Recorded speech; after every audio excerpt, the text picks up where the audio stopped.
today. I'm Ainsley Mann, the current chairman of the British Chamber of Commerce in Indonesia and also the trade envoy for Scotland and Indonesia. Hi, I'm Neil Simpson. I'm the managing director of Nimrod Safety Solutions. Neil, can you tell us a little bit about Nimrod Safety Solutions? Yeah, we're an aviation safety company.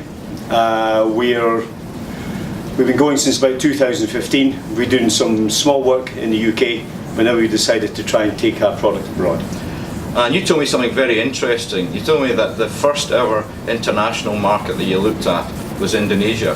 And you're probably the first company I've ever heard of from the UK that has looked at Indonesia as the first ever exporter market.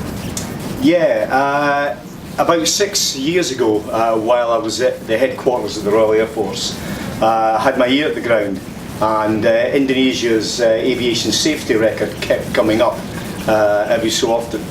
And this pointed me towards Indonesia especially. But the key driver in all that was that the government were quite vocal about it, and that they wanted to change things and make a difference. So that's what attracted me to Indonesia. So when you're sitting back home in Lossiemouth, what were the challenges to find out more about Indonesia? Well, really, it was the internet. It was also a couple of websites that I was following, and that was where my key focus was. There was very little emphasis, certainly on trade and anything coming from HIE or the SDI program that's running in there. Both conferences that I went to last week, I was the only person who was interested in Indonesia at all. And that surprises me, given the size of Indonesia, and it's one of the largest economies in the world. So when you looked at coming to Indonesia, I understand that you came across the British Chamber of Commerce here in Indonesia. What assistance were they able to provide to you? Pretty much invaluable. We wouldn't have been able to do this without BRICS-CHAM, to be honest with you.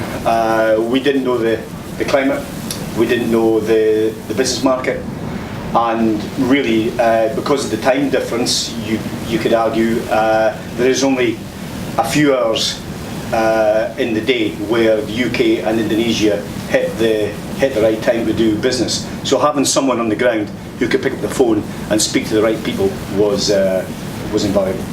And have BRICS-CHAM been able to introduce you to a lot of different companies and a network of contacts here?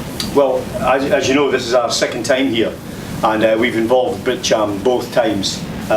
Firstly, because of what they're able to provide for us, and secondly, with the staff. We've had Patricia Veronica here, who's been one of BRICS-CHAM's managers, who's taken us and facilitated some of the meetings that we've been with, and that's been incredible to have a local who can, if there's any difficulties in translations or being able to, sometimes trying to find the right place to go to can be an experience in itself.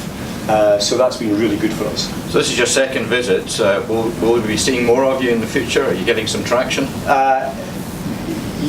You mentioned that second phase about being able to make those connections, and just speaking with even yourself, Ainsley, as well, to be able to put us in contact with a number of individuals who have elevated our position here, and really have given us that traction, and it's just made each visit has been more and more encouraging, and yeah, you haven't seen the back of us yet.